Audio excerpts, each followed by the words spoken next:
So now we have a very interesting speaker coming up. We met about a year ago, and one of our board members, Amy Fabricant, was on a search for us to help us find somebody in North America that is not only an herbalist but could do much more beyond that.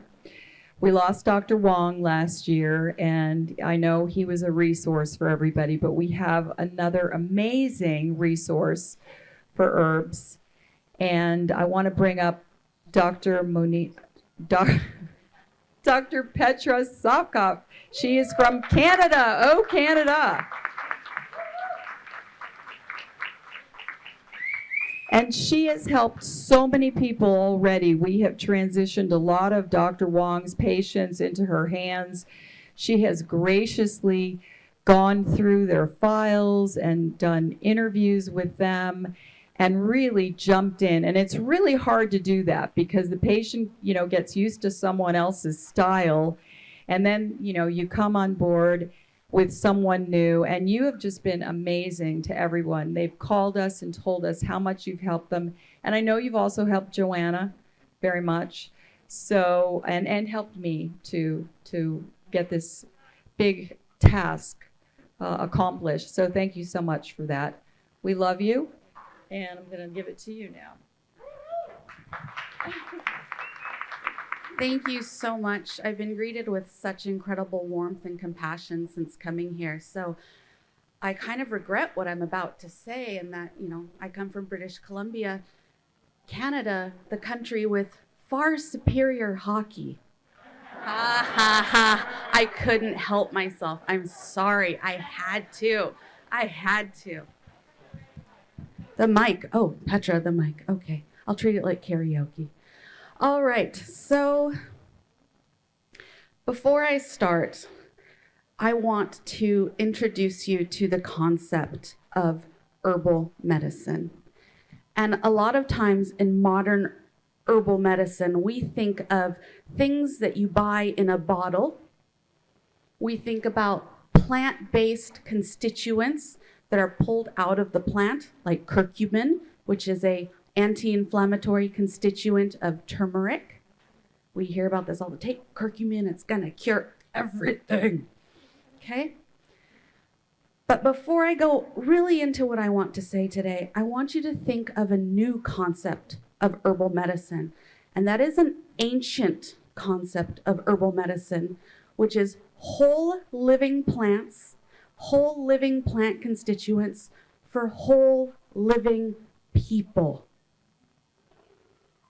Okay, and as I start, I want to also respectfully acknowledge and honor the unceded, occupied, traditional, ancestral lands of the peoples of the Jaga, Jobe, Ais, Tequesta, and Seminole nations. Indigenous peoples have known the value, of traditional medicines for mind, body, spirit, and emotion in a profound way that modern herbalism and modern medicine is still only beginning to understand. And though I am a practitioner of Western clinical herbalism, I want to give thanks and recognition to the generations of families who have protected sacred herbal knowledge and wisdom, and to offer recognition that modern herbal practices come from Indigenous wisdom and Indigenous peoples. Thank you. So who am I? That picture, I think, represents me better as me in my normal state. I'm the crazy plant lady. And when I say whole living plants for whole living people, I mean it. I'm the gal schlipping on my boots, in the mud, going into the mountains, getting the helpful herbs for my clients and my patients. So what you get is actually a very old way of doing things. So I'm a clinical herbal therapist. It's the highest amount of education you can go in the herbal world. I have a doctorate in natural medicine. I own a small clinic called Healing House. I've written very boring and dry textbooks for multiple colleges. And when I'm not doing this or working with patients, I teach anatomy, physiology, pathology herbal medicine and a very interesting course, which I'm going to refer to quite a bit today, called Nutrition and the Environment, Man's Impact on Global Food Systems. And we're going to talk a little bit about these man's impacts on things. Oh, how do I work this? Is this? Next slide. Oh, that's exciting. So we're going to talk about something that I like to refer to as the 9 hallmarks. And in the allopathic world, the 9 hallmarks are a bit, or the hallmarks of cancer are a bit different than what I'm going to talk about today. But I want to roll back and simplify things just a little bit. We're going to talk about cancer as an inflammatory disease. And I'm a solutions-based practitioner, and I'm not an us versus them practitioner. I'm an us and them practitioner. So I embrace my clients in whatever state they want to be supported. I work with individuals who are doing chemotherapy. I work with individuals who do the chemotherapy or radiation or whatever other allopathic choices they make, and then offer natural support. I also work with clients who only want to do natural options. So my goal or my role when I work with individuals is I'm a guide and I'm a support system, and I never ever seek to cajole or persuade. And before I go into this, I'm also not a medical doctor. I don't pretend to be. I don't think I could ever be one. I am first and foremost an herbalist and a natural healer.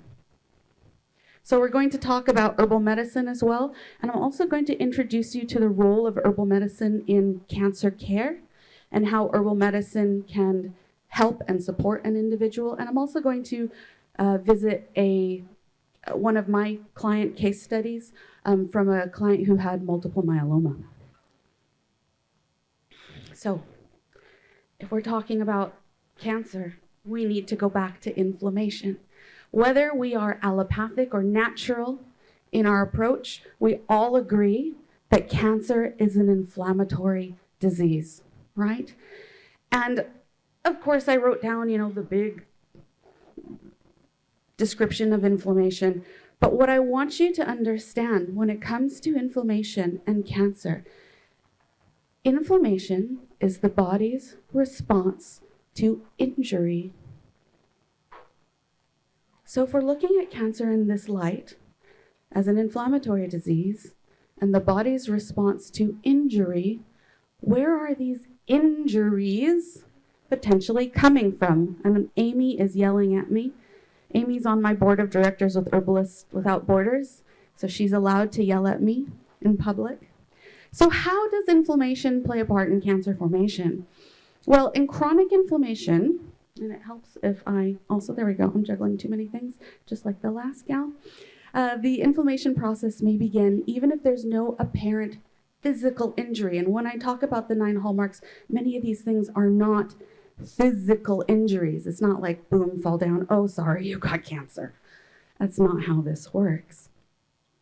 So why the inflammation continues is not always known. Chronic inflammation may be caused by things like infections, preclinical infections that don't go away, abnormal immune reactions to normal tissues, or other conditions or environmental exposures. And over time, chronic inflammation can cause DNA damage and lead to cancer. So an example of that, for example, people with chronic inflammatory bowel disease, ulcerative colitis, Crohn's disease have an increased risk of colon cancer. We know this. But let's get down to the brass tacks of inflammation. When I talk to individuals who maybe have not had education from their practitioners, and a huge part of what I do is education and advocacy, is they don't even understand what inflammation is. So this is healthy inflammation, and I'm going to break it down as simple as possible. When we're talking about inflammation, we need 3 things. We need access to a blood supply. We're going to call that our faucet. We need access to tissue. We're going to call that our sink. And we need a lymphatic system. We're going to call that the drain. So you've got the faucet, the sink, and the drain, and they all need to be working in unison with all their little parts in order to make inflammation resolve properly. So step 1, I'll make this very brief. We have something called sentinel cells. These are our guardians of the galaxy. And when they detect something that's not right, be it a bacteria or an endocrine disrupting chemical or a heavy metal or any number of things, a food sensitivity, they're going to activate. They're going to say, "Danger, Will Robinson! The immune system will save us. You are our only hope." So they send out something called adhesion molecules. And adhesion molecules will diffuse in the tissue and eventually come in contact with the faucet, our blood supply. Those adhesion molecules open up the tissue of that blood supply, and neutrophils, phase 1 attack, sticks to it and drops down into the tissue. Neutrophils go on a hunt for the bacteria, virus, or whatever it may be that it's hunting for. It'll grab it and it'll engulf it.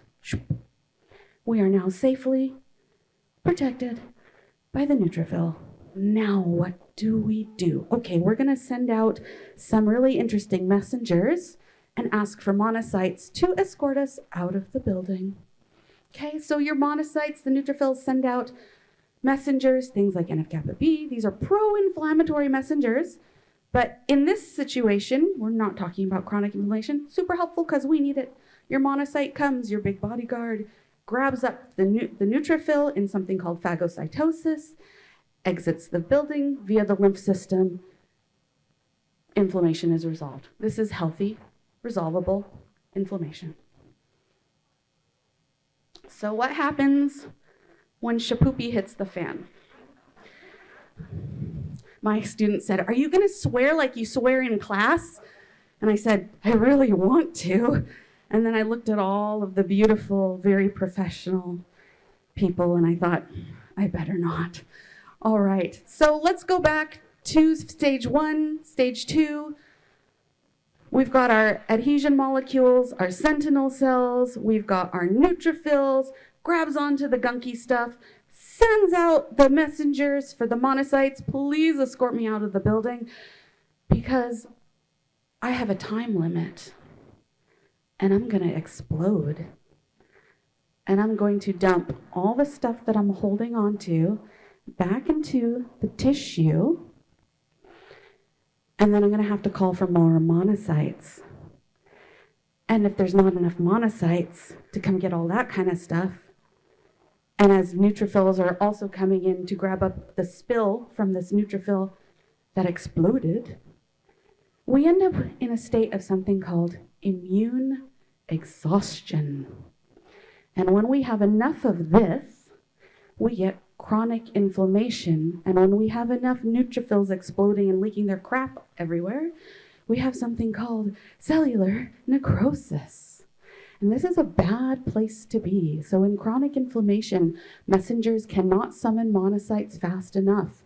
Neutrophils explode, cellular death, apoptosis, spilling contents into tissue, which creates further inflammation, thus creating a self-perpetuating, pro-inflammatory mess.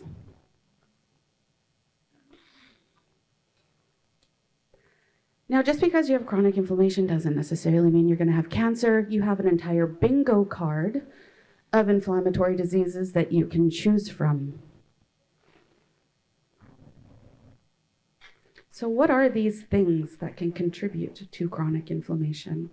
I'm going to talk to you about 9 of my favorites. And because we're going to talk about results, and I'm a results-oriented gal, I'm going to talk about the fact that nature has responses to these things. Okay, we all know that chronic candida overgrowth and parasites can contribute to chronic inflammation. The picture on the bottom is really interesting. I have a very close colleague who's also a medical herbalist who also works with individuals with chronic inflammatory disease. And that second picture, the top is Candida albicans, but the second one is a picture from her living blood analysis, and it shows a parasitic worm going for a swim in somebody's blood. That's yummy. Next would be stress and trauma, chronic low-grade infections. These are preclinical infections. So these are also things like silent viral infections. We know that certain viruses lead to or can potentially lead to cancer. I'll talk about those as well. We've got 3 more. EDCs. This is my favorite. Oops. I can do this. EDCs, endocrine disrupting chemicals.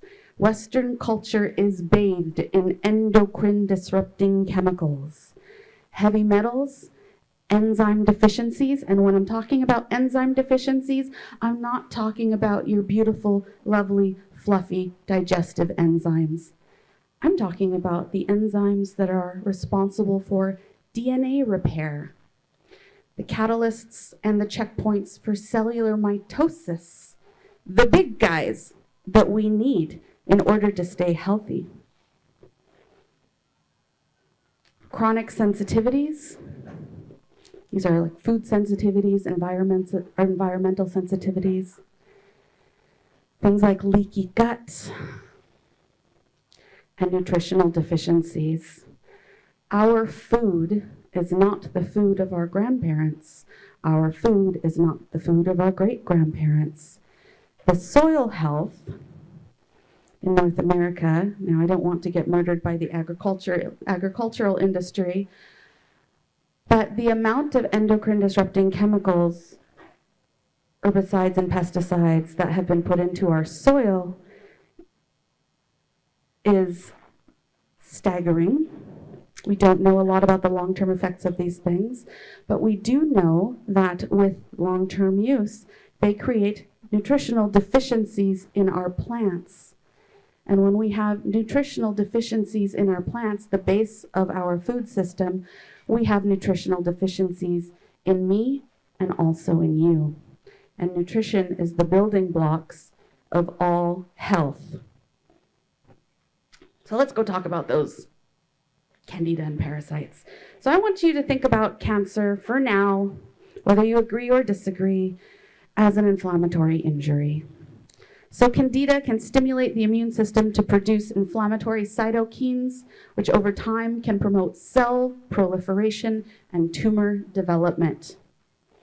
We can get carcinogenic metabolites, immune dysregulation, mucosal membrane damage. When we have mucosal membrane damage within our gastrointestinal tract, we have the possibility for chronic immune responses and leaky gut. And why leaky gut is important in the connection between chronic inflammation and cancer is that you then get microbial amounts or molecule amounts of your pizza and your nachos swimming around in your blood, stimulating an immune response.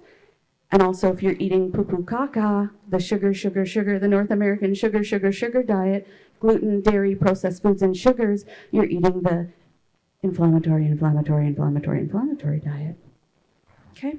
So the natural world has solutions to this. Who has heard of chamomile? Great. We all have. Who knows anything about essential oils? Okay, please don't go and drink this after I tell you about it. Don't be. I don't want to see anybody chugging essential oils, please, for the love of goodness. But there is a constituent in chamomile, specifically blue chamomile, Matricaria chamomilla, called azulene and camazulene. This is a class of chemical called a sequesterpine. And when you work in herbal medicine, you are actually working in the world of biochemistry. So azulene and camazulene has been shown to be absolutely lethal on contact to candida. So that's pretty interesting. We also have herbs like Calendula officinalis, anti-candidal, anti-inflammatory. It's also something called a cellular granulator. It helps with cellular healing in all soft tissue and mucosal membranes. We also have things like Pau d'Arco, Tababuia impetigosa, which is an anti-candidal, anti-cancer, antimicrobial, antioxidant, and anti-inflammatory. So the natural world in all of its living, incredible constituents has far more answers, in my big fat opinion, to our modern illnesses than constituents pulled out in singulars and bottled up and sold in a store. But again, that's just one girl's opinion, which isn't worth much. When we go to parasites, there's something called the holy trinity of parasites, at least where I work, and that is wormwood, clove, and black walnut kills them dead. And I'm not the first one to say that. All right. Stress and trauma. I cannot tell you how many clients I have seen, myself included, who's had a cancer journey, like many people here. Unresolved stress and trauma promotes inflammation. Chronic stress can promote the release of pro-inflammatory factors and speed tumor progression.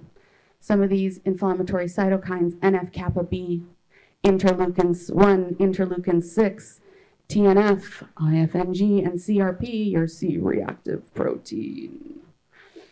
Okay, this weakens the immune system. It inhibits cell death. And in cancer, cell death is so key. We need to bring back apoptosis, or else we have things, as one of our speakers talked about, you get your cancerous zombie cells, right? And we don't want to live in the land of zombie cells. We want to live in the land of healthy cells and active mitochondria and beautiful amounts of ATP to give us vitality and energy to heal. When we are bogged down by unresolved stress and chronic trauma, it's very difficult to do this. But the natural world, of course, does have its own answers in the form of a class of herbs called adaptogens. Who's heard of adaptogens? Very good, very good. It's a hashtag adaptogens. No, but adaptogens, what they do is they help with the body's response to stress. They're also oftentimes antioxidant. So stress and trauma causes oxidative damage, causes free radical damage. These herbs like Withania somnifera, ashwagandha, Astragalus membranaceus, astragalus root, Glycyrrhiza glabra, licorice, and something called Crataegus monogyna, hawthorn. We know, for example, and I'm sure many practitioners, when we have individuals with chronic inflammation, we think, okay, we need antioxidants. What are some of our strongest antioxidants? One of them, CoQ10. Hawthorn is one of the plants with the highest level of natural occurring phyto-based CoQ10. It's also a cardiotonic. It's also hypotensive. So this is sort of where we work and where we start with individuals like this. No. Yes. Very good. They don't give us computers in Canada, so you'll have to forgive me. I'm used to smoke signals and ice carvings. So preclinical infections, these can again contribute to the cancer injury. So some of the infectious agents or bacteria or viruses that we know contribute to cancer, H. pylori, Helicobacter pylori, contributes to gastrointestinal cancers and HPV, reproductive cancers, hepatitis C, hepatocellular carcinoma 3, salmonella, gallbladder cancer, Epstein-Barr, lymphatic and lymphomas, hepatitis C, liver cancers, human herpes virus type 8, Kaposi sarcoma, Merkel cell polyomavirus, skin cancer. So what do we do in these cases when we're expecting when we're working with individuals who have a history of chronic infections? We bring out the big guns. I like to call this the sacred antes. And the sacred antes is not AUNTIE''S, but ANTI''S, are antimicrobial, antiviral, anti-angiogenic, anti-inflammatory, antibacterial, all the antis you can think of.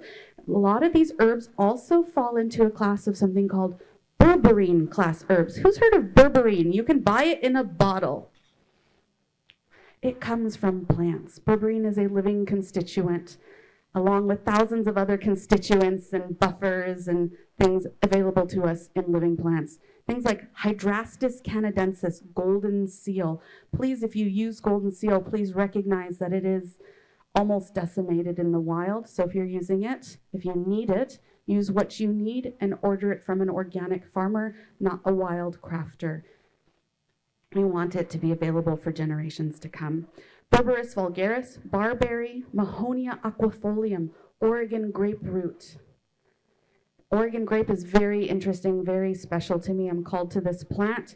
It is actually one of our plants that also have an antibiotic action, and it seems to be able to potentially tell. I mean, science hasn't caught up to it. We traditionally know. It seems to. I'm not done yet. No, I'm not doing herbs yet.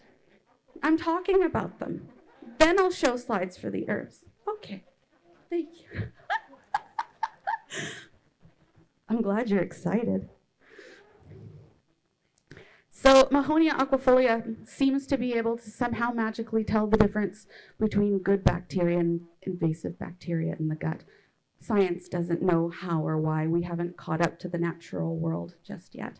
Those endocrine disrupting chemicals. Okay. 10 minutes. I've got 10 minutes. I'm screwed. Okay.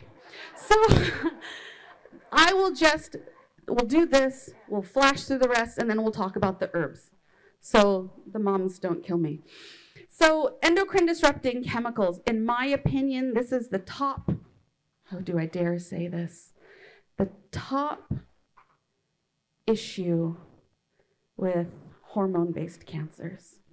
If you're going to spray everything you eat and everything you put on your body and all the clothes you buy in the store and all the bedding you put on your 3-year-old with agricultural herbicides and pesticides that, and I hope I don't get murdered, that come from things like downgraded Agent Orange and other chemicals, of course these things are going to build up over time.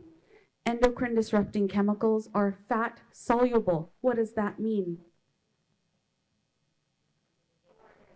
That means it's stored in your fat. It compounds over time.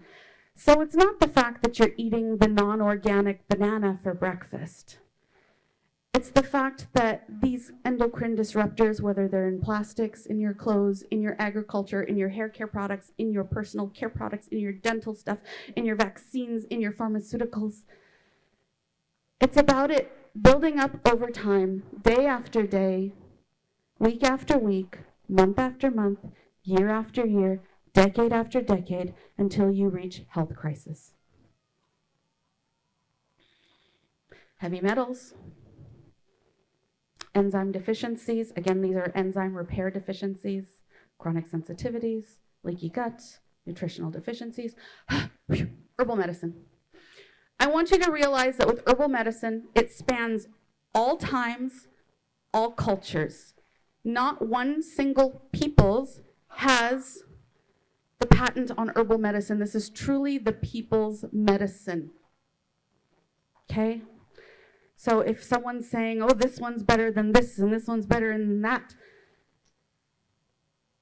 herbal medicine differs from region to region, from culture to culture, because individuals and cultures differ from environment to environment. Just because something is traditional Chinese medicine versus Western versus Ayurvedic does not make one better than the other. It's just about where the plants come from. So what can herbal medicine offer individuals undergoing cancer care? Again, this is the oldest form of healing, and we are dealing with whole plants, living plants for living people. With herbs, I've got about 475 in my dispensatory. There are thousands, but I'm just limited to my knowledge of my materia medica, which is about 475. But those 475 allows me to get absolutely specific to the individual. There's no umbrella programs here. Jane's cancer is different than Becky's cancer, is different than John's cancer, is different than Petra's cancer. And I think that that's truly missing in today's modern approach. And when individuals know that their formulations are for them specifically, and when you get to know your clients and hear their story, you get to know their spirit. And when we work with herbal medicine, it is mind, body, and spirit. Okay. We can support the body what it does best, and that is heal and maintain homeostasis. Sorry, folks. I just assumed everybody was psychic and could see what's on my screen. Okay? We can get very specific to the individual's needs and the actions of the plants. There's something called herbal actions. These are things like, what superpowers does the plant have? Are they anti-inflammatory, anti-angiogenic, anti-cancer? Do they allow for proper cell proliferation and so forth? And my goal as a practitioner is, again, to support the individual where they are. Not to convince them to do or not to do something, to advocate and educate and support you on your decision in whatever capacity you need. And first and foremost, and I think most importantly, when we're talking about herbs in the natural world, there's not a single herb that I have in my dispensatory that is going to make the body do something. Herbs ask the body what it needs and fills in the gap to allow for proper homeostasis.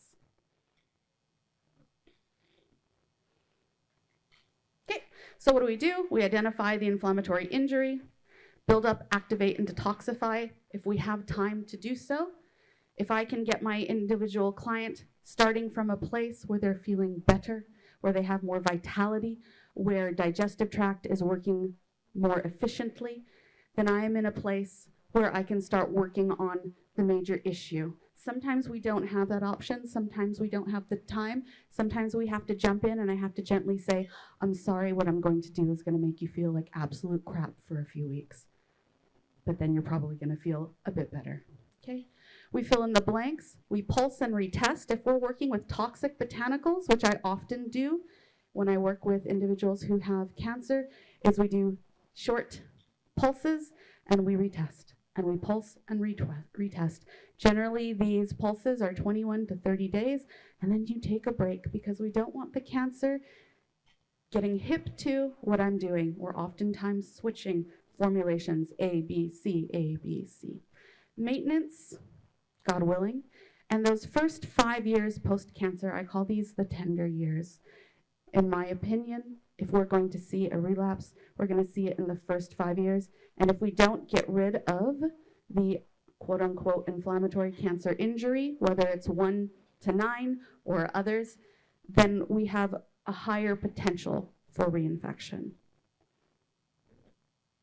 All right, let's talk a few of my favorites. These are just plants. We all know about these, Ganoderma lucidum. I love reishi. Of course, I don't use it for everybody. It's not very appropriate if you're on immune suppressants, for example, because it is an immunomodulator. But for individuals who have had radiation, Ganoderma helps people recover much faster from radiation and protects against radiation damage. It's an adaptogen. It helps with stress. It's anti-inflammatory. Astragalus membranaceus. This plant, again, it's specific in certain things, not very good in others. But the thing I love about astragalus is we have now seen through science that astragalus works on the building of red blood cells and white blood cells. So when I have an individual with anemia or individual whose oxygen levels are low, I'm not saying, oh, gee, let's pump you full of iron and pump you full of oxygen. No, let's see why the body's not making proper blood cells, and let's support it in the making proper blood cells and platelets through astragalus. Calendula officinalis, phytochemicals. We don't have time. Let's talk about a case study. I think that's probably the most appropriate. So this was I need to catch myself. This was a 64-year-old female with a history of autoimmune. At one point, she had out-of-control colitis, which led to the removal of her large intestine, so she was living life with a baggie. Further issues started in June of 2017. She felt all of a sudden like she had severe flu. And then she had a very strange thing happen. She had a spontaneous septic infection of the knee. Why would somebody with chronic leaky gut get a spontaneous septic infection of the knee? Well, because you got leaky gut and you've got microbial particles swimming in your blood. And they decided to plant in the knee and become a septic infection. No lie. So her initial diagnosis was, and I hope I can pronounce this, enthesesis in bowel-associated dermatosis arthritis syndrome with ulcerative colitis, aka your digestive tract is a sieve and you got stuff swimming around. Okay. Within a year, she was diagnosed with early-stage multiple myeloma cancer. For those that don't know, multiple myeloma is a cancer that occurs when plasma cells, a type of white blood cells, change and divide abnormally in bone marrow. So what did we do? I'll make this as short as possible. Please, I'm sharing this with you in the confidence that you're not going to self-dose because you have an issue. Don't do that. Certain herbs are contraindicated with certain medications. Certain herbs are contraindicated with certain situations. Kindly don't self-dose. I have a phone number and I will give it to you. All right, so for this individual, mucosal membrane mender, I thought, all right, well, we do have multiple myeloma cancer, but we need to shut off the key issue. So the key issue in looking at her health history was to heal the mucosal membrane of the gut in order to stop the chronic inflammation coming from the food particles swimming in her blood. So Berberis vulgaris, Uncaria tomentosa, this is cat's claw. This is an ancient Amazon basin indigenous herb. It is highly anti-angiogenic, anti-cancer, anti-inflammatory, antibacterial, antimicrobial, antifungal, antiviral. Plantago majora, this is broadleaf plantain. Echinacea angustifolia, I know I only have 1 minute, so I'll make this real quick. But if we can learn anything about this, is Echinacea angustifolia in modern times is marketed as something for cold and flu. Very lovely. No, we cannot find any clinical evidence beyond a few clinical trials that it actually shortens the duration of cold and flu. It is used as traditional snake medicine by indigenous peoples. It is specific for septic infection, and I've never seen a single herb work better than good old-fashioned echinacea.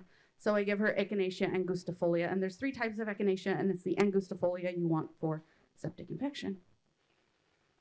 And Glycyrrhiza glabra, good old-fashioned licorice. We did a couple other things. We did a cell mutation tamer. So this has got turkey tail, chaga, echinacea, chickweed, black walnut, wormwood, and clove. So we've got the holy trinity of parasites, antiparasitics. We've got anti-inflammatories. We've got anti-cancers. We've got anti-tumors. We've got all the antis, the sacred antis. Next is, if we need you to fight, you have to have energy to fight with.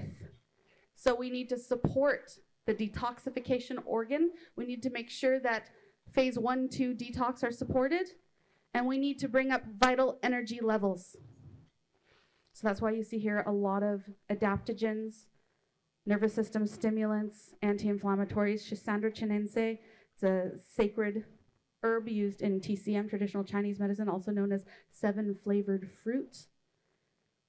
And we have my favorite duo for everything liver related, which is dandelion root and milk thistle. You also have turmeric and good old-fashioned burdock as your lymphatic. Supplements, blah, blah, blah, lifestyle, blah, blah, blah. Okay, so here's me. So, oops, you can't see that. You're not psychic. There we go. So what happened to this lady? I'm pleased to say that it's been a year and she's doing well. Everything is stable. There's been no recurrence. Thank you. But it wasn't just herbs. It was also decreasing environmental exposure. We went through her home, her practices, what she's putting in her mouth, what she's putting on her body. Yeah, we decreased toxic load, decreased EDC exposure. We cleaned up the house. And that takes a lot of work, not from me, from you. Hippocrates says, and I will leave you with this, before you heal someone, ask them if they are ready to give up what made them sick in the first place. Thank you so much. It's been an absolute honor and pleasure. Thank you. And from all the plants and the crazy plant lady, I wish all of you health, wellness, love, and healing. Thank you. Thank you. Do we have time for questions or no? Yeah?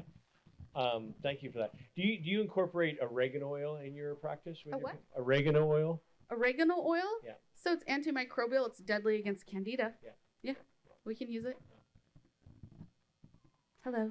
Great talk. Thank Yeah. you.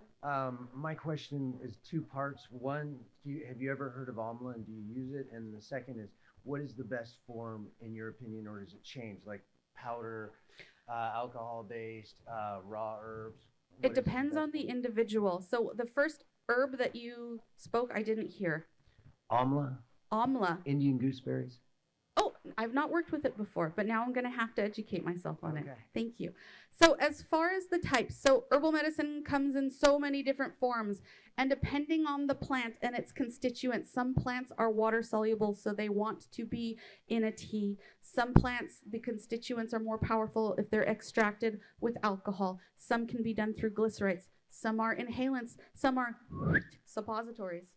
So it really depends on the nature of the individual, what we're working on, and the nature of the plant that we've chosen to work with. Hi, Hi. thank you so much. Really enjoyed My pleasure. your presentation and learned so much. I have a two-part question. Yes. One is, we hear a lot about Asiac tea, and I'm Asiac. wondering what your thoughts Wonderful are tool. about Wonderful tool. Yeah. that. Second is, we know that using these kinds of, herbal medicines, they take a little bit longer. They do sometimes. So how do we know how long to, how long do you keep going before you know whether something is actually working? As I like to say to my clients, the proof is going to be in the pudding. The proof is going to be in your test results as you continue to test and update.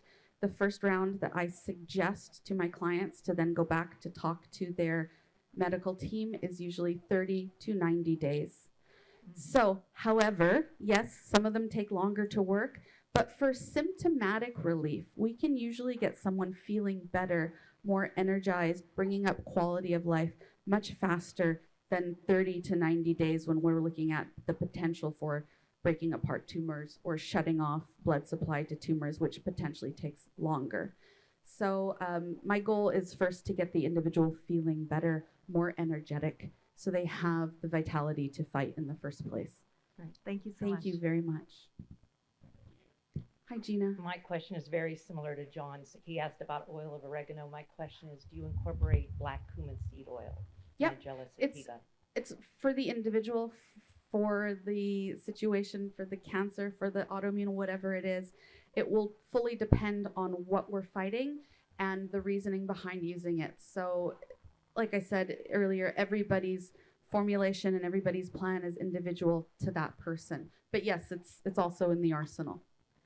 And the immune modulators, such as the medicinal mushrooms you use? Oh yeah. Oh yes. Chaga. I use cordyceps. I use lion's mane. I use miyatake, shiitake, reishi. Yes, Carrots. absolutely. Wonderful. Thank you very much. Any other? Hello. Hi, no, I'm moderating. Oh, perfect. I'm Are we not done? sure. Are we out of time now? Okay. John?